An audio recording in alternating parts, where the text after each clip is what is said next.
Huh. Let's see how this works. What a crap show.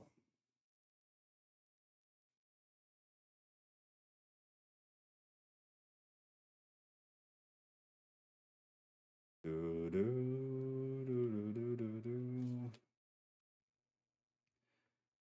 do, do, do, do. Whoops.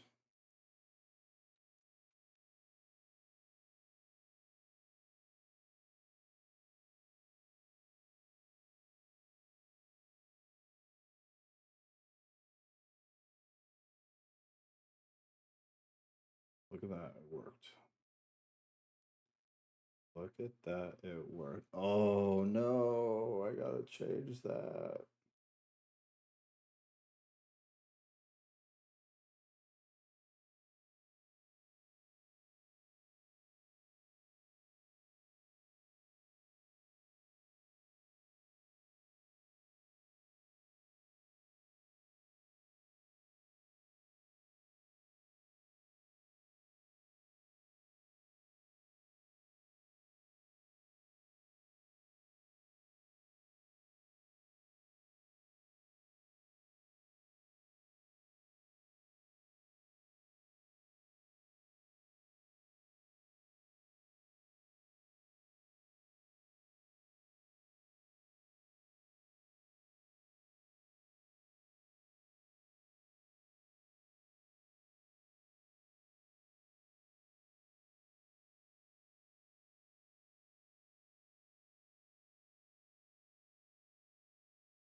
Ooh, king chord.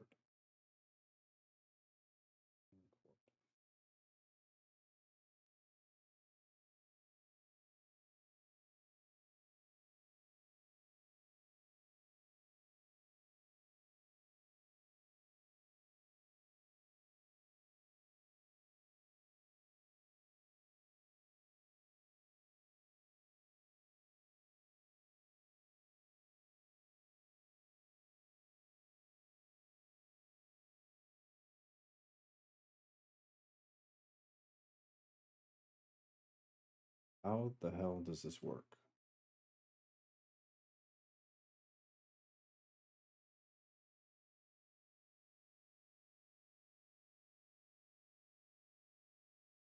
Oh, look at that.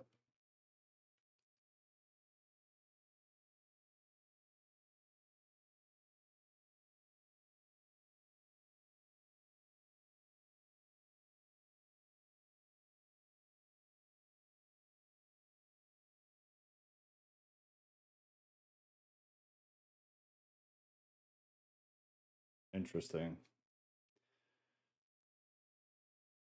How do I do it? That it? Hey, Ghost. Yay, it worked.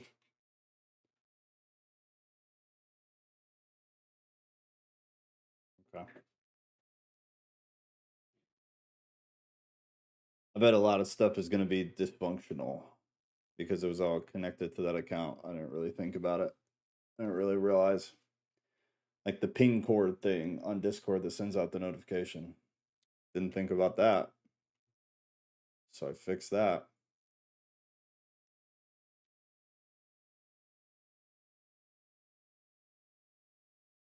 YouTube sucks.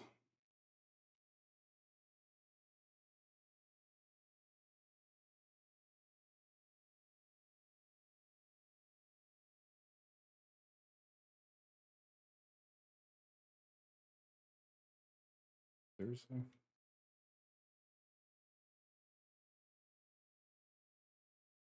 Ruthless. Floof.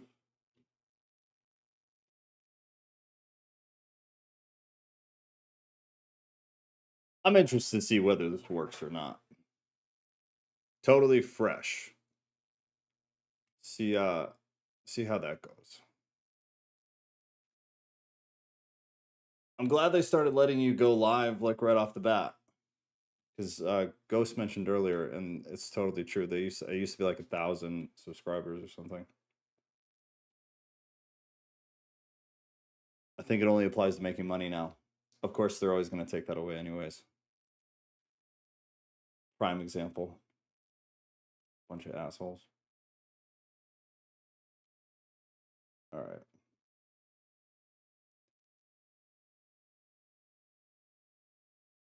All right. Well, we'll see. We'll see, man. 6 is short, and Kat is out bringing home yet another snake after she already bought one home this week. Except I'll take some blame. This one was kind of my fault. I encouraged it. So she's bringing home a rainbow boa constrictor this time. She brought home a big ball python last week, I guess. She got bit a little bit. All my fault. I mean, it kind of is. I regretted it after the fact, but I'm sure it'll be good. I'm sure it'll be a good thing. But anyways, this is short. 6 is short. I kind of wanted to go into 7, or I'm sorry, 5. We're on 5. 5 is short. 6 is also kind of short, but it opens the door to a lot of stuff that I don't know if we're going to have time for tonight, but we will see. Give me 1 second.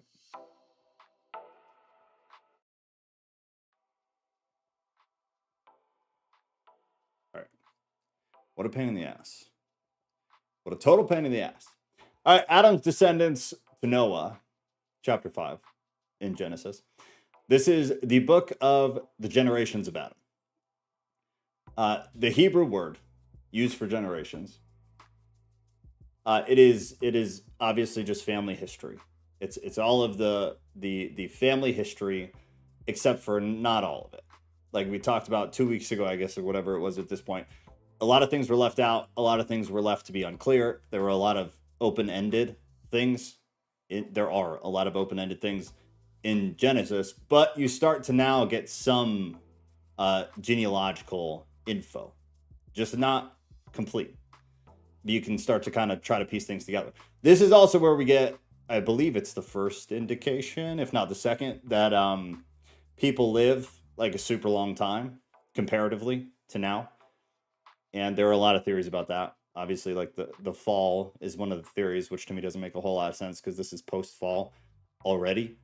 And then people talk about health and food being poison and whatever. And regardless of what you think about that, we get an indication that people lived like 10x, 11x the amount of time back then when compared to now. Pastora, what's going on? So when God created man, he made him in the likeness of God.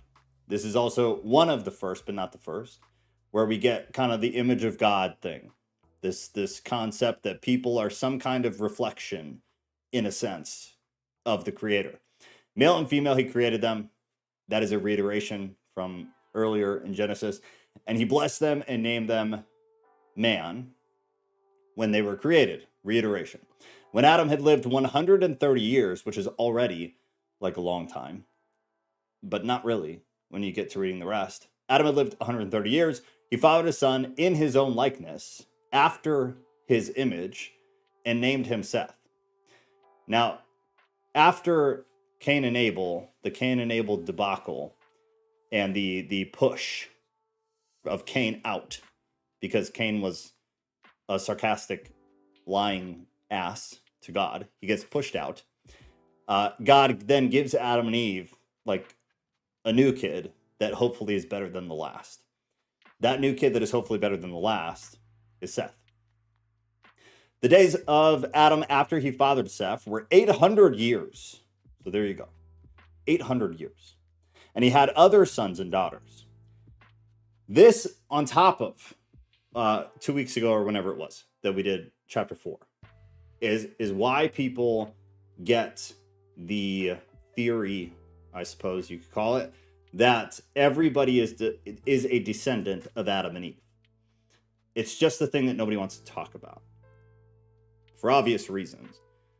But you have the camp of people that believe there were other people on Earth created that were just not a part of the story. And so they had kids, they had descendants in a different land and started civilization and blah, blah, blah. And then the other camp of people is that Adam and Eve were it. And everything that came from Adam and Eve is everything we see today. I don't really have an opinion because I don't think it really matters a whole lot. But a lot of people disagree. A lot of people think it matters a whole lot, and so they have very harsh opinions. So I'll leave that to you. But those are the two general camps of people. Seth lived after he fathered Enosh 807 years and had other sons and daughters. Thus, all the days of Seth were 912 years, and then he died. When Enosh had lived 90 years, he fathered Kenan. Enosh lived after he fathered Kenan 815 years and had other sons and daughters. Thus, all the days of Enosh were 905 years, and then he died. When Kenan had lived 70 years, he fathered Mehalel. Kenan lived after he fathered Mehalel 840 years and had other sons and daughters.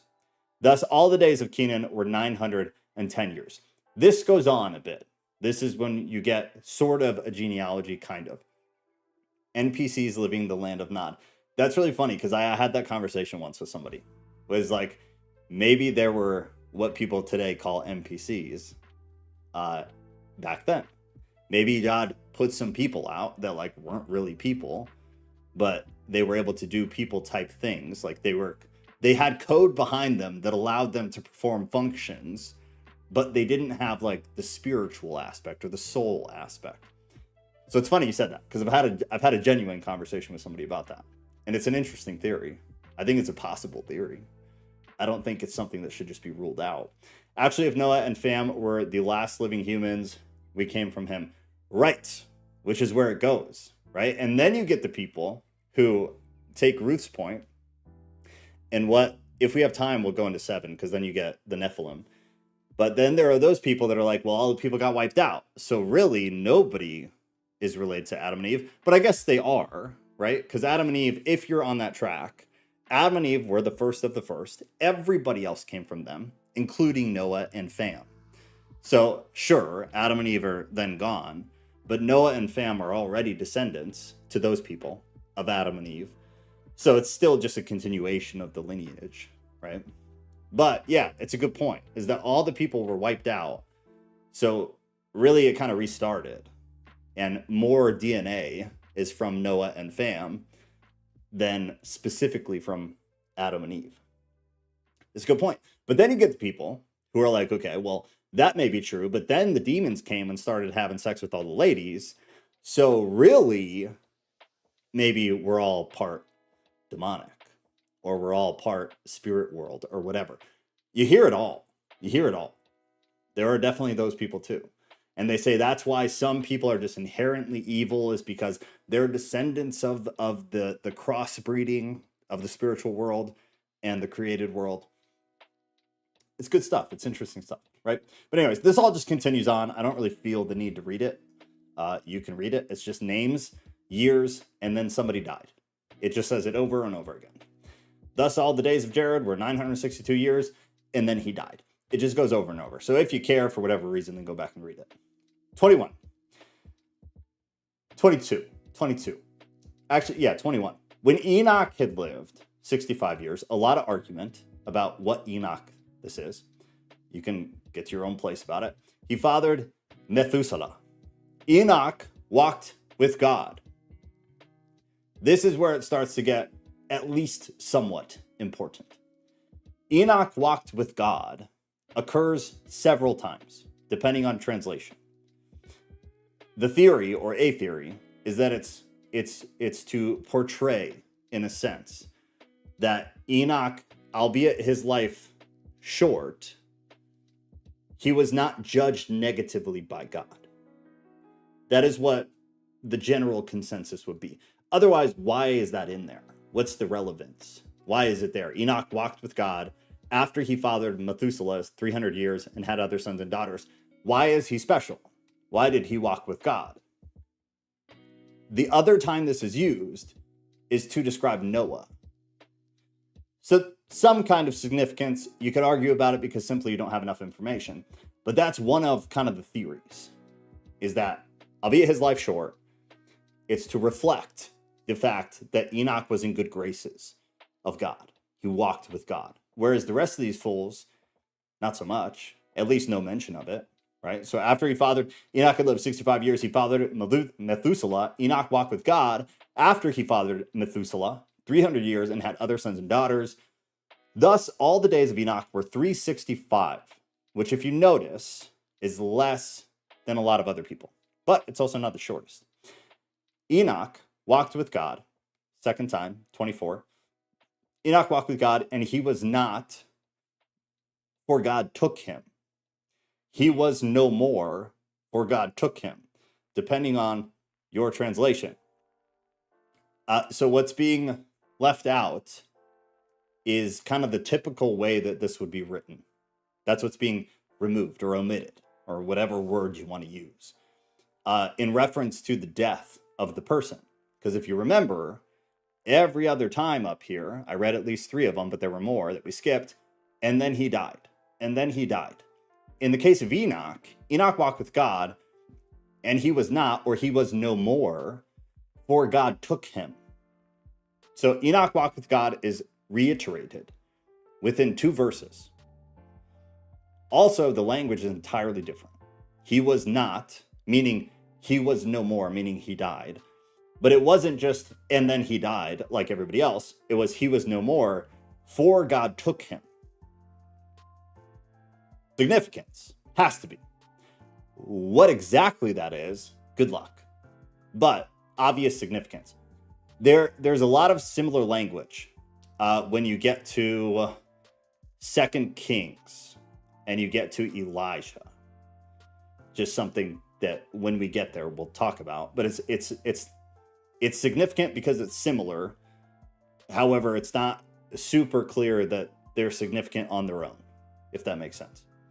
The writing, the way that it's put on paper is significantly similar. But the actual significance of the language is hard to say. The Mesopotamian flood myth says there were survivors. Those are my favorite. We've talked about it before, but I would love to go through like some of the old Mesopotamian literature. Because I find like their stories of creation, because there's several of them, I find them really interesting. And I find it even more interesting when you start to draw parallels between Christianity, some of the other earlier religions, and like the old Mesopotamian folklore or myths. They're interesting. I like them a lot. Yeah, Ruth, you should definitely read some of them. They're really good. If you're into this kind of crap, they're really good. All right, so God took Enoch. When Methuselah had lived 187 years, he fathered Lamech. Methuselah lived after he fathered Lamech 782 years. Yada, yada, yada. It continues on. Then in 29, we get Noah. And with Noah, he called his name Noah, saying, this is God, out of the ground that the Lord has cursed, this one shall bring us relief from our work and from the painful toil of our hands. This is a reiteration of the curse God gave Adam, which is significant. Noah being a significant person that we don't know yet because we haven't read it. And we're reading this with a totally blank mind because that's the only way to read old stuff like this, if you want to be honest. So we don't know that yet. But we already know right there in 29, he, similar to Enoch, has some kind of significance. We're just not exactly sure what it is. He ends up being the figure of the flood narrative in the next chapter, in 6. This one shall bring us relief, or this one shall relieve us. Noah's name sounds similar to, what is it? Nahem, which means to comfort or to give relief. So Noah's name literally means that. And this is one of those themes that we've already seen a handful of times. And this is one of those interesting things where you can call me crazy and you can say that I'm a heretic or whatever.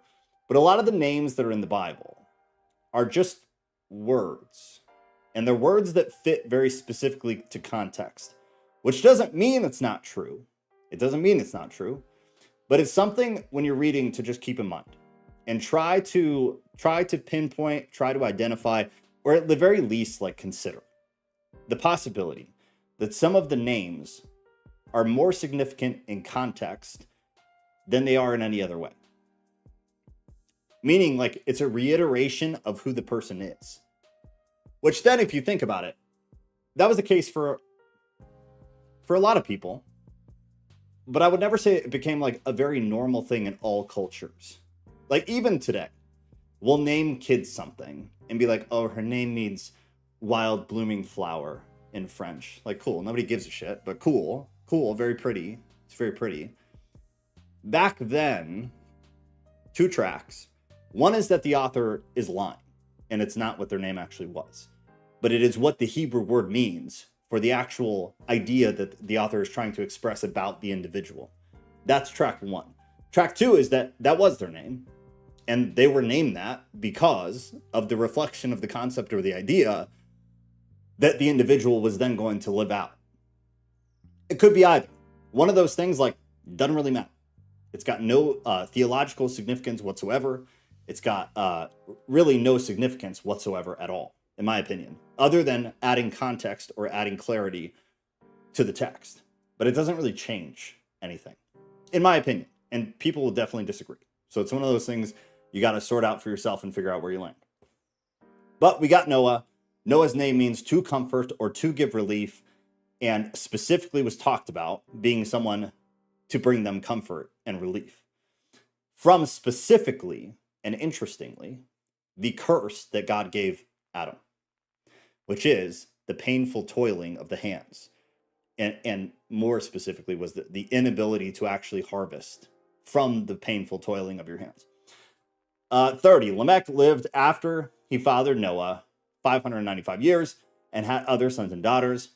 Thus, all the days of Lamech were 777 years after, and then he died, blah, blah, blah. But 777, 7 times 7, 70 times 7.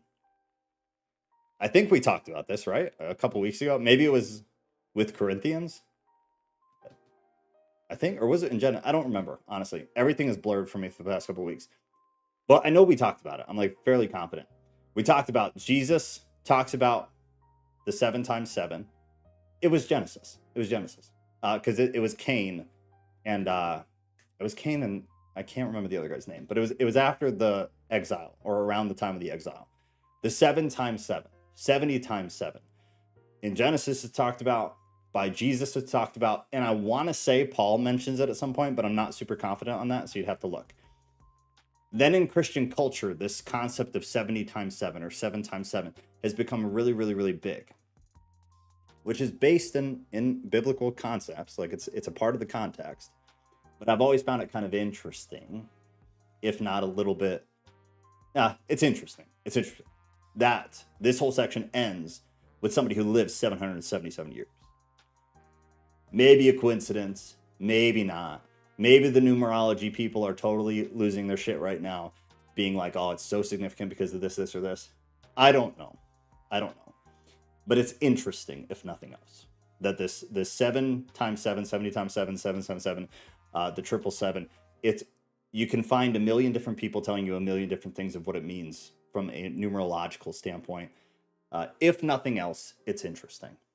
Ghost probably knows more about that stuff than me. So if you do, Ghost, you can throw it out there. I'm not so much the numerology guy. Cain was worried he'd be hunted by mystery people we don't know about.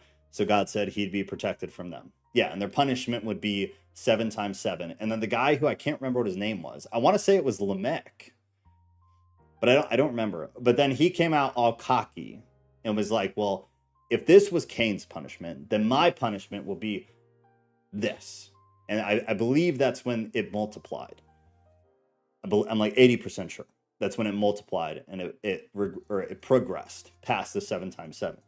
But then it's significant, if for no other reason, that Jesus talks about it later. So if nothing else, Jesus found that concept or that math equation or whatever to be significant for some reason. But it's also possible that it's just a good story. Jesus did everything by story. Everything was an illustration. Not everything, but a lot of stuff was an illustration. So maybe he's just using it to illustrate and drawing on the Old Testament, drawing on the scriptures for it. I don't know. But then again, you'll get those people who are like, there is massive significance to this number 7 alone, and to the 7 times 7, and to the 777, the 777. There are people who are very, very serious about it. Okay, you don't know. Got it. Yeah, I don't either. I've heard too much. It became something that just started going in and out, straight in my ear and then out the other. After Noah was 500 years old, Noah fathered Shem, Ham, and Japheth. Let's see, what time is it? All right, we'll burn through 6. We'll burn through 6. So we'll do 5 and 6, because this is when we get into the Nephilim and some of the actual fun stuff in Genesis. If killing your brother isn't fun. Increasing corruption on earth is the title that the ESV gives this. I do want to read this, though. The Hebrew word used here... no, that's the wrong note. Sorry. All right, so... there we go. When man began to multiply, Shania Twain on the boombox, on the face of the land, and daughters were born to them. Important daughters. The daughters become a focal point. So daughters were born. The sons of God saw that the daughters of man were quite attractive. We've talked about this a lot, but it's been a while. So in the period, the birth of the boys, the men, they were emphasized. I think everybody knows this. They were usually who is listed in a lineage list. It would be the men. Oftentimes, if not most of the time, women were just ignored. They weren't on the list, but not always. Here, we get reference to the daughters, which is, it's significant. It's call it progressive for the Old Testament standards. This is when that starts to shift. However, after this, for the most part, it goes back to only men being mentioned, but it doesn't stay like that forever. But that was just the norm. Everybody knows this. That's just the way it was, like it or hate it. Doesn't really matter. It's the way that it was. This, though, is something that should stand out. The daughters being mentioned, you could call it significant. However, when we read the rest of it, we'll kind of see why. So maybe that is the only reason that they were mentioned. It's, your interpretation, get where you get with it.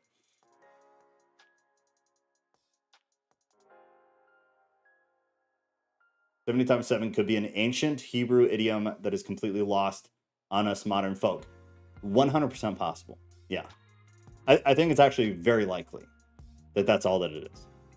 Because that to me would make a lot of sense with why Jesus mentioned it at all. Because that would be like a Jesus thing to do. I feel like if it held massive significance, Jesus would have added to it or would have expanded on it. But that's definitely not always true either. Genesis 6 is a summary response to tons of compelling literature of the time. That's why it's so short. The author assumed his readers would know Mesopotamian stories. That's why none of it was mentioned. I actually 100% agree with that. I hope everybody else got that. I'm going to read it again. Because I agree with this, but this is Ghost and I's opinion. So take it or leave it. But I'm 100% in agreement. Genesis 6, Ghost said, is a summary response to tons of compelling literature of the time. That's why it's so short. The author assumed his readers would know the Mesopotamian stories, and that's why none of it was mentioned in greater detail. I 100% agree. And we'll talk about why here in a second. Let me get a little bit more into it so we have more context. The sons of God saw that the daughters of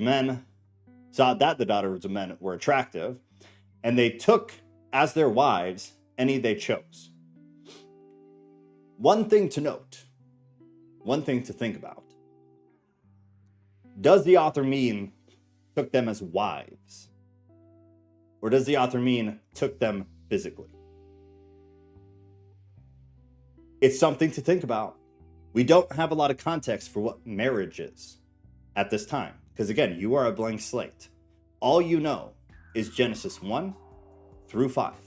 That's it. You are ignorant otherwise. As an ignorant person who knows nothing, what is the author trying to convey by using the term wives? Because it is an accurate, it's an accurate translation. Wives. Is it literal, a union? Because at this time, presumably, there was no ceremony. At least we are unaware of it. There could have been, there could not have been, or were they trying to express something else, and it was a poor choice of words? Something to think about. Then the Lord said, my spirit shall not abide in man forever. My spirit.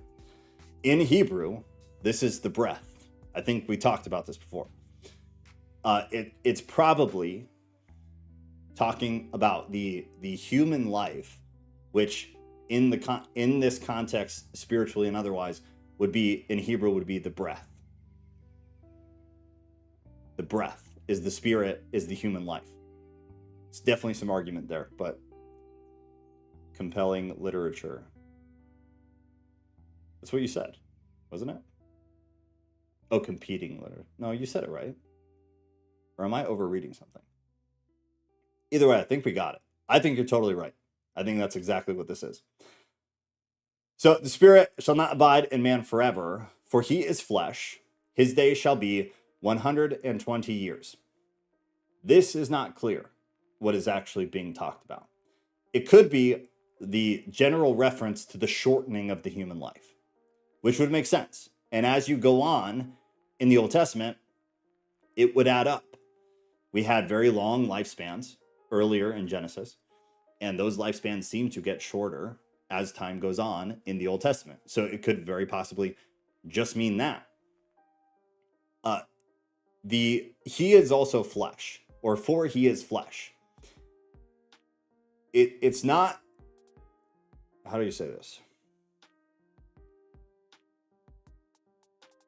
It's a distinction of the separation between creator and creation, I guess would be like the simplest way to say it. God is saying that he is different, that man is special, but that he is flesh. There's a distinct difference. And because he is flesh, because man is flesh, there is an expiration, I guess would be the way to say it. There is a finite limit to that part of reality, and that will be shortened, is what is probably being expressed. The Nephilim, it occurs twice. I believe here, and Numbers is the other one. Maybe Ghost knows. I'm pretty sure here, and I'm pretty sure Numbers is the only place that the word Nephilim exists. I want to say, if I'm right about that, any other time you see it in a Bible, I believe it's added. I'm like 90% sure that it's only twice, and I'm like 90% sure that it's here and that it's in Numbers somewhere, like the first 10 or 15 chapters in Numbers. That's it. And if I remember correctly, I didn't make sure before this, so check me if I'm wrong. If I remember correctly, any other times you see it, it's added, it happens. Those exist. So there are some editions of the Bible, I believe much earlier ones that people don't really read, but I believe that they added more about the Nephilim, and it was a part of why it became problematic. The Nephilim were on the earth in those days, and also afterward, when the sons of God came into the daughters of man, and they bore children to them. Graphic. Come on. These were the mighty men who were of old, the men of renown. The Lord saw that the wickedness of man was great in the earth, and that every intention of the thoughts of his heart were only evil continually, perpetually. First John, reiterates this when he says that people who participate in evil perpetually are of the devil. That's a section in the New Testament. Is that people who perpetually practice sin, which is just immorality, are of the devil. He's drawing from Genesis 6. And the Lord regretted that he made man on the earth. Anthropomorphism. And it grieved him to his heart. Anthropomorphism. So the Lord said, I will blot out man, whom I have created from the face of the land, man and animals and creeping things, and birds of the heavens, for I am sorry that I have made them. But Noah found favor in the eyes of the Lord. What's interesting about this is, like, people sucked. People did shitty things. So God kills all the animals? That's what it sounds like, but we know that's not what he does. He saves the animals. So it's interesting, because that's not what's being said right here. And animals, and creeping things, and birds of the heaven. He regretted making them, and he will blot them out. Which, in a sense, he does. But why the animal? Like, what did the animals do wrong? Why are the animals being wiped out? It just doesn't make sense to me. It's one of these things that it doesn't add up to me. People acted immorally, and so he's killing everything? Huh. To me, it's interesting. I listen 70 times 7 mean perfect action. What do you mean by that? Goes to the churches I ever went to said Cain must have married one of his relatives, like a sister. I never bought that story. A lot of people believe it. They just don't want to talk about it. I'd say that's what most Christians believe, even if they don't think they do. If you sat them down and started asking questions and you dialed them back to that question, I bet they would be like, oh yeah, I guess. But they don't understand why. They just understand the things they believe to that point. And so that answer becomes the default, which is how people are, which makes me want to do horrible things, bash my head against the wall, because they don't think about it. They're just floating through life. I think Cain married an NPC, but we can't know for sure. I don't necessarily disagree. I'm telling you, the NPC conversation, in terms of the origin of people, is actually a really interesting conversation. Ruth said, of course, this is where time travel would be fun. The days of plague must have sucked. Numbers 13:33. Is that the other time the Nephilim? I assume. Yeah. So confirmed by Ghost.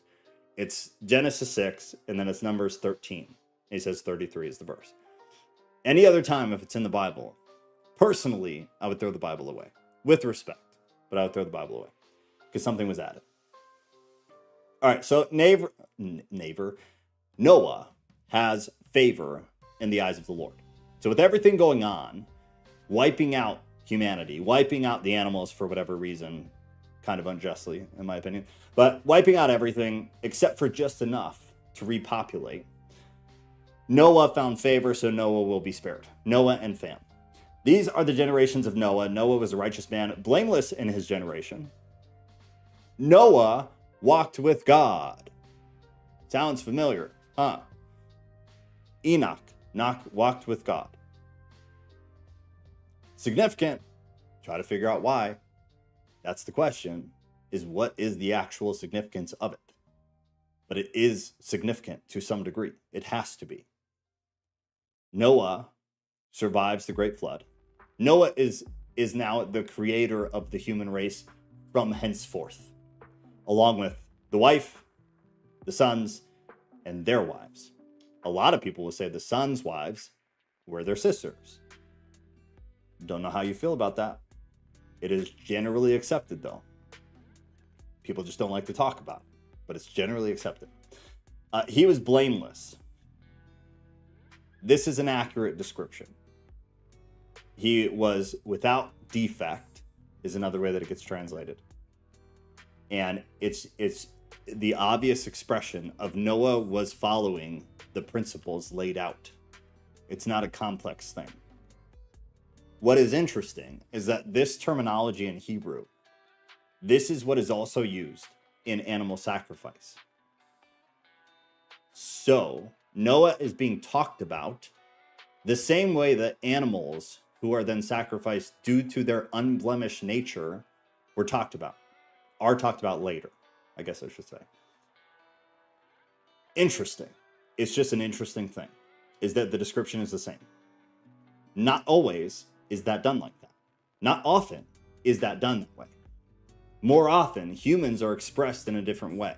Their blameless nature is expressed in a different way, oftentimes using different terms. Here, it's the exact terms that you'll later see in the context of animal sacrifice. It's just an interesting thing. Just an interesting thing. Noah walked with God. Again, it's a reiteration of what was talked about with Enoch. These two men have some kind of significance. Noah, we know the significance. Enoch, it's not so clear. So there are theories. Noah's is relatively clear. What I want to know is why the similarity. If there is significance to the similarity, don't know. Now the earth was corrupt in God's sight, and the earth was filled with violence, and God saw the earth, and behold, it was corrupt. For I love how the Bible just expresses things sometimes. It was corrupt in God's sight, and the earth was filled with violence, and God saw the earth, and behold, yeah, that was corrupt in God's sight. And the earth was filled with violence, and God saw the earth corrupt. For all flesh had corrupted their way on the earth. And God said to Noah, I have determined to make an end of all flesh, for the earth is filled with violence through them.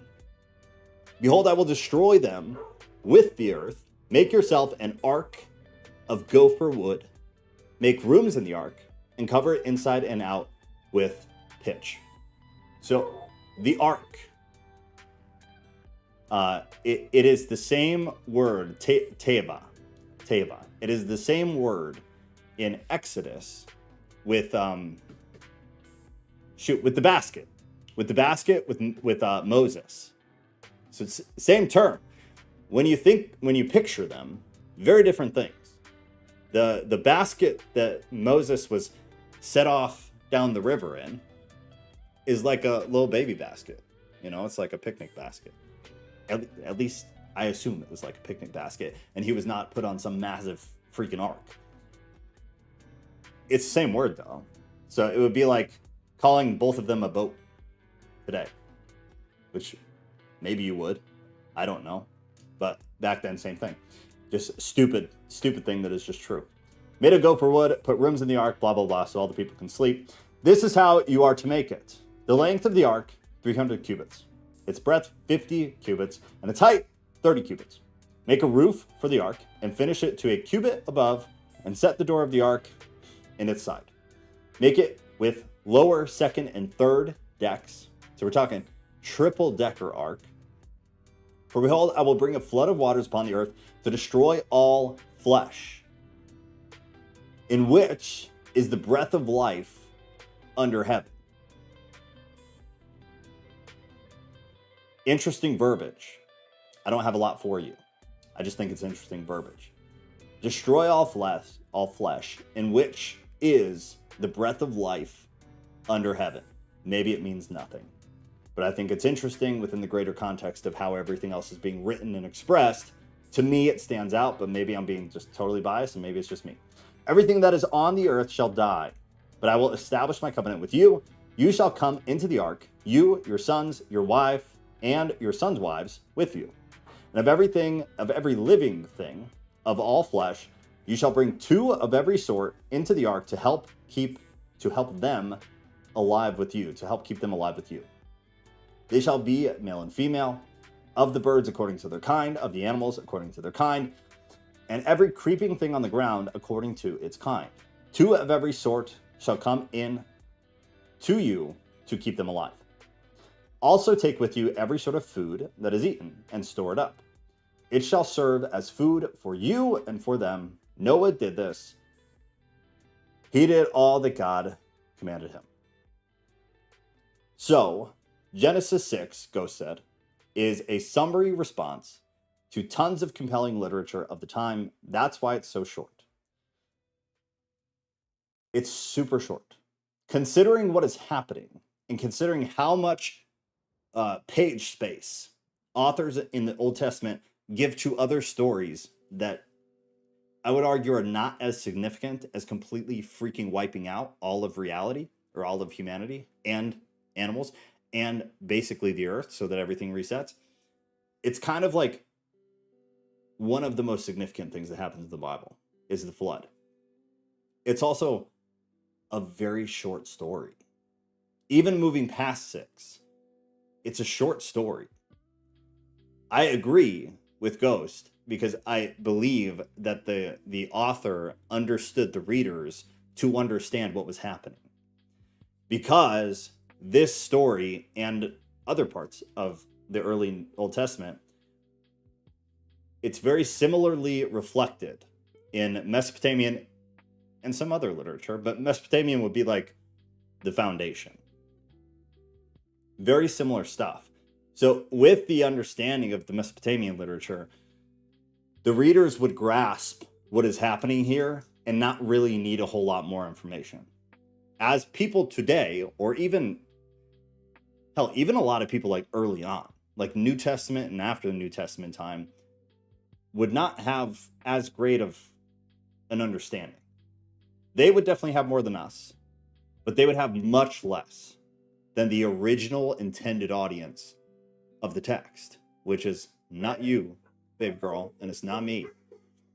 It was not even close to us, intent-wise. So to us, it makes no damn sense. To them, it does. Then when you factor in my opinion as a heretic, when you factor in the fact that I don't believe we have a complete Bible, I don't believe we have the entire Old Testament the way that it was. I don't believe that, personally. Same with the New Testament, but Old Testament. I think there are things that are missing. I think some are intentional. I think some were probably not. Some things were probably lost. Some things were probably just genuinely not transferred verbally first. Who the hell knows? All I know is it doesn't seem complete, and then we have absolute proof, in my opinion, of the New Testament that it's not complete. All of that, you're kind of left wondering. Then you get into actually reading Enoch, and things get a little bit, I guess, worse would be the word, in terms of like feeling confident and like you really grasp what is going on and what happened. It becomes even more wavy. And then when you get into the Apocrypha, it begins to get even more wavy. And then you get to a place where you're like, what the hell is going on? But from a general sense, you have a much broader understanding of the time, which I think is important, which is why I think like Enoch is something that's really good to read, albeit hard to read for a lot of people. It's difficult. It's a difficult text to like stay tuned into.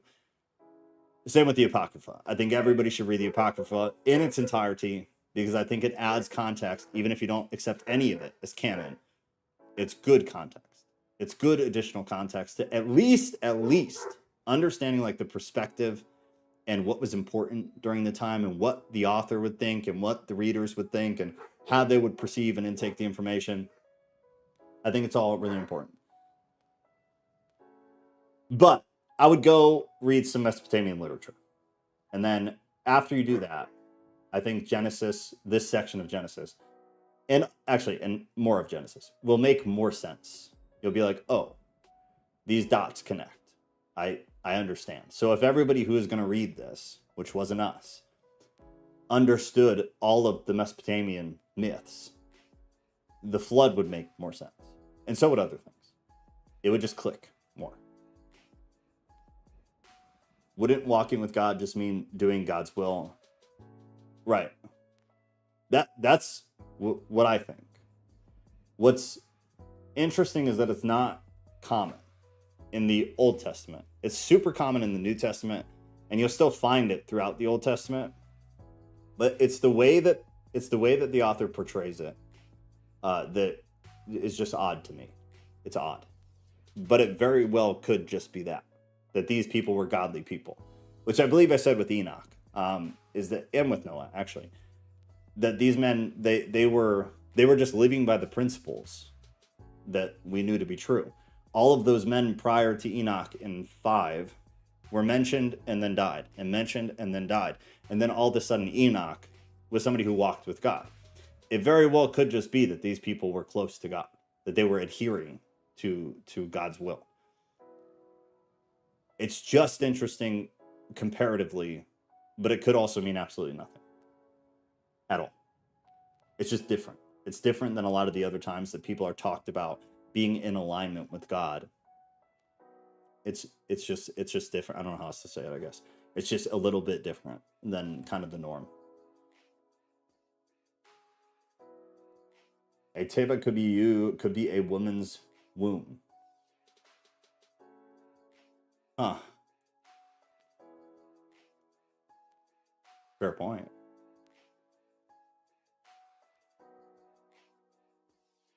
Is that where is teba used?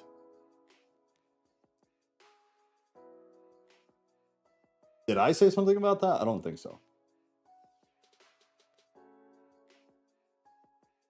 Transporting something important.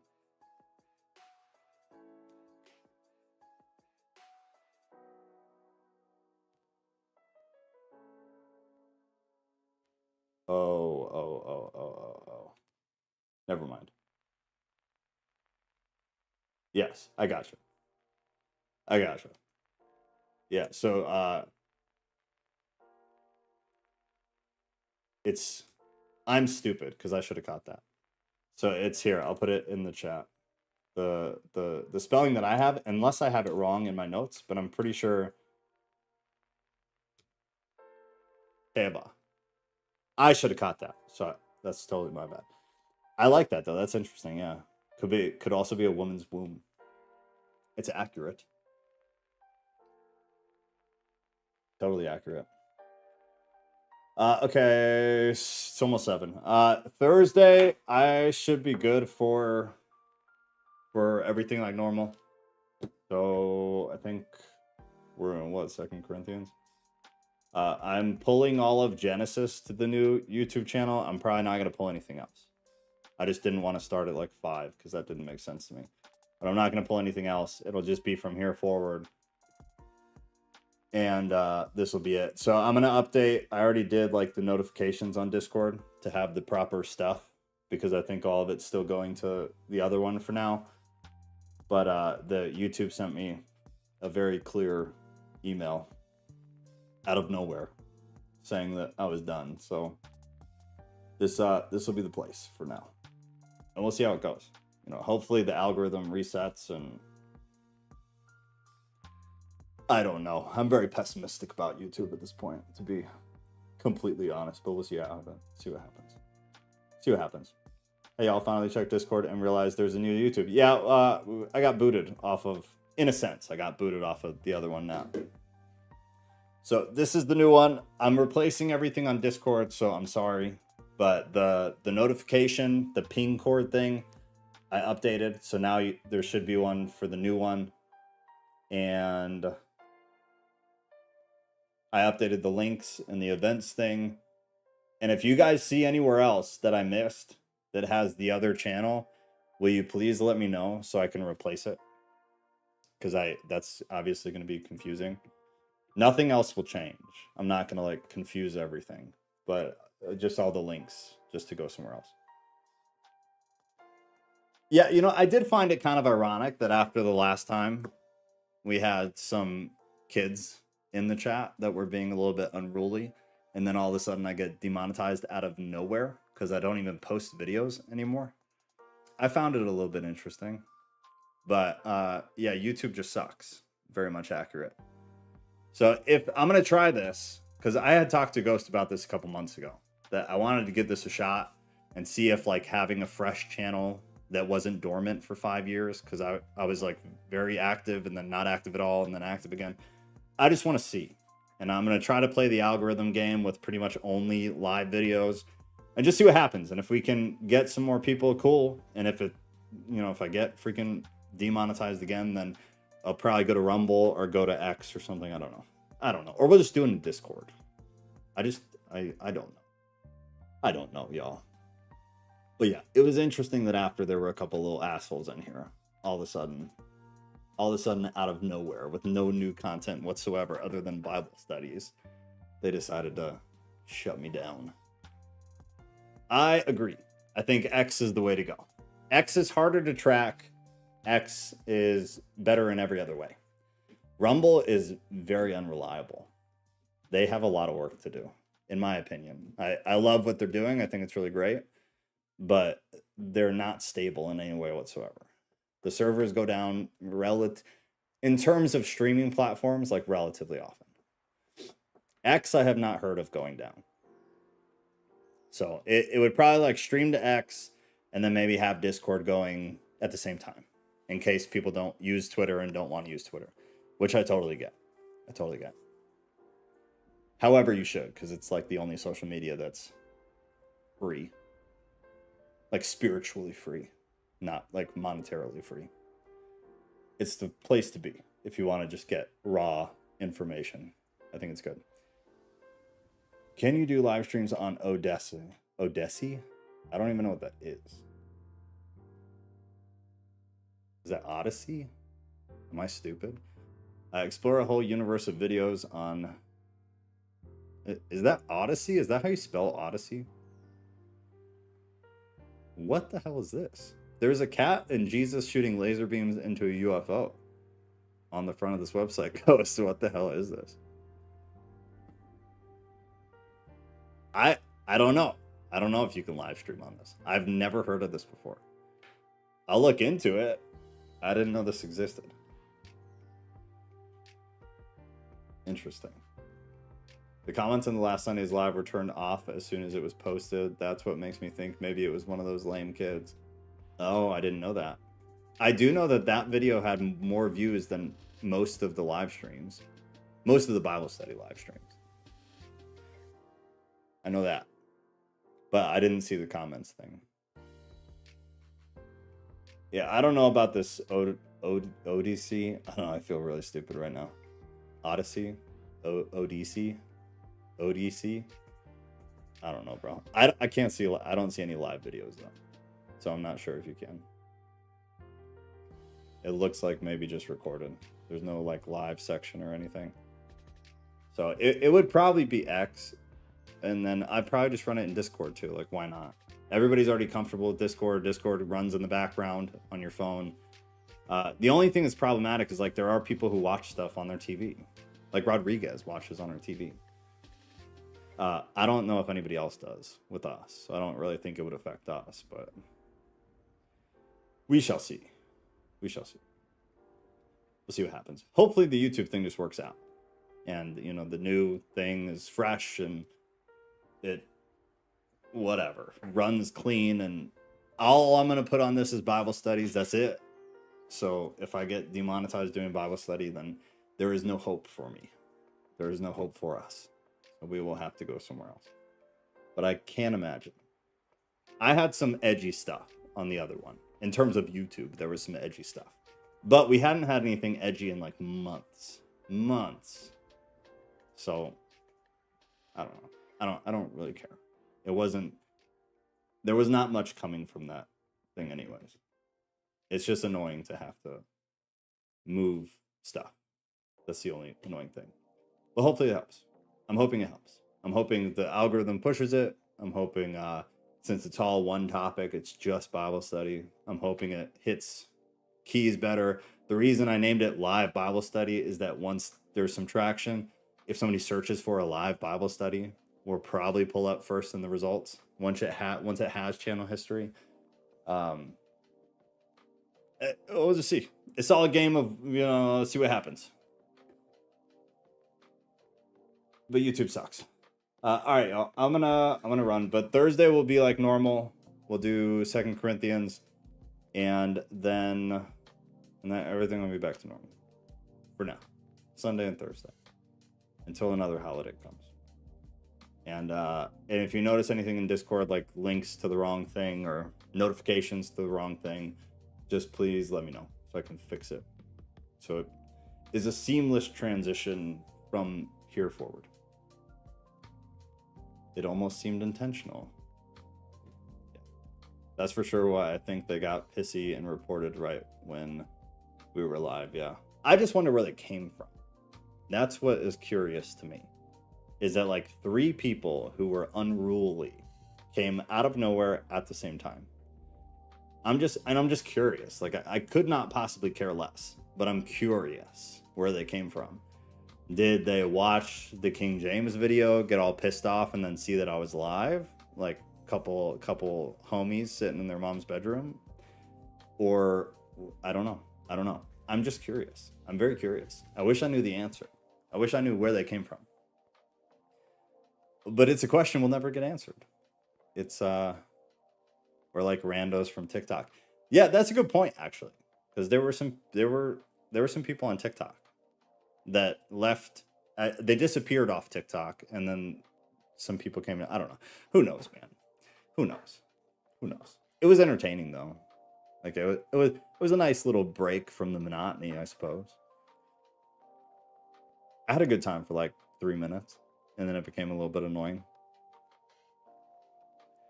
But it was funny. You gotta have a little bit of excitement. A couple of kids losing their shit, being real cranky.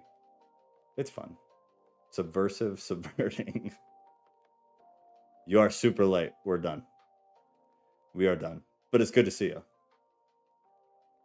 It is good to see you, though. If you need to be caught up, you're going to have to read 5 and 6 on your own. And then you'll be good for next Sunday. And then I guess Thursday, I'll check real quick because I don't remember where we're at. And then I'm going to roll because I got to get ready for Kat to bring home a boa constrictor. Because she is a terrible wife and decides to bring home wild animals every day. Thursday is 2 Corinthians 6.